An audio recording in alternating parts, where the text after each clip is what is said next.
Enter Nietzsche's Übermensch, the Overman. Not a superhero, not a tyrant, not some comic book ideal, but a human being who dares to transcend the limits of society, morality, and even themselves.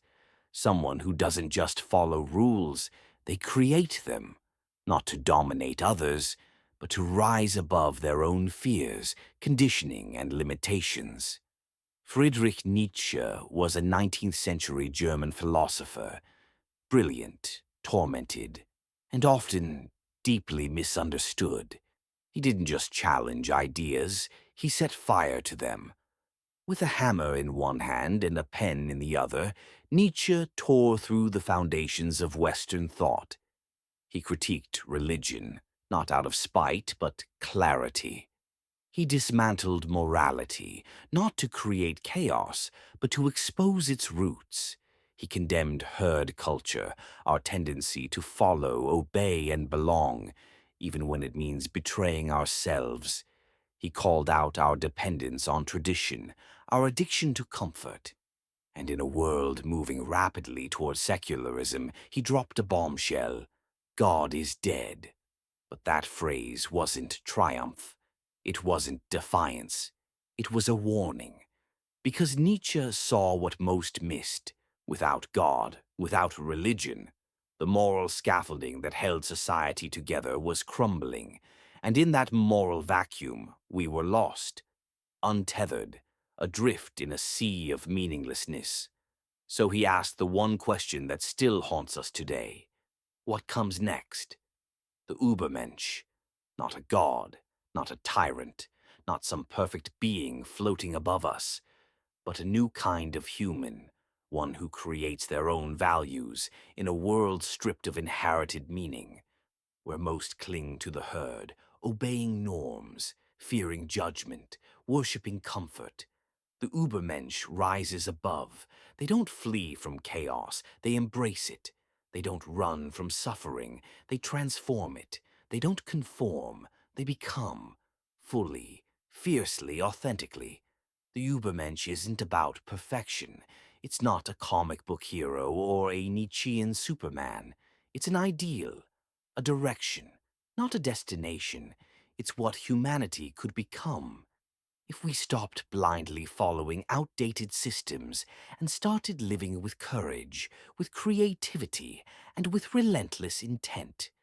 But Nietzsche's idea was later hijacked, twisted, corrupted, used by the Nazis to justify one of the darkest ideologies in human history. They stole the term Übermensch and turned it into a symbol of racial supremacy. But Nietzsche, he would have been horrified. He was anti-nationalist, anti-Semitic, and he despised blind obedience to the state. He believed in the individual, not the collective myth. Not bloodlines, not flags, not ideology dressed up as truth. The Übermensch was never about domination. It was never about birthright. It's about self-overcoming, about facing your inner chaos and shaping it into something meaningful. It's about becoming the most authentic version of yourself, on your own terms. It's not about being flawless. It's about the process, the struggle, the transformation, because the path of the Übermensch isn't clean or easy. It's raw, it's real, and it demands everything. 1. Create your own values. Don't just inherit morality. Don't confuse tradition with truth. Question it, break it, rebuild it, from the ground up. Ask yourself, what do I truly believe? Not what I was told to believe, not what's comfortable, not what earns applause. 2. Embrace suffering. Nietzsche didn't see pain as the enemy. He saw it as the forge. The Übermensch doesn't run from hardship. They face it, use it, transmute it into strength, wisdom, resilience, because the deepest growth lives on the edge of discomfort. 3. Live authentically.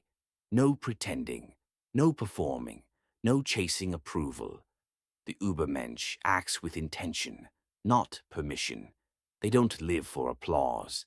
They live in alignment. Think of the artists, the rebels, the philosophers, the ones who stood alone, who stood tall. They didn't follow rules. They rewrote them. Nietzsche's Übermensch is a challenge, a provocation, a call to wake up, to stop sleepwalking through a life built on borrowed beliefs, to live consciously, courageously, deliberately, not to dominate others, but to overcome yourself, your fears, your conditioning, your comfort. It's not easy. It's not supposed to be. But that's the point. Because anything worth becoming costs everything you've been. So, are you ready? Ready to break from the herd, to stop waiting for permission, and start becoming who you truly are? If this sparked something inside you, go ahead, hit that like button, subscribe for more philosophy made simple, and drop your thoughts in the comments. I'd love to hear your take.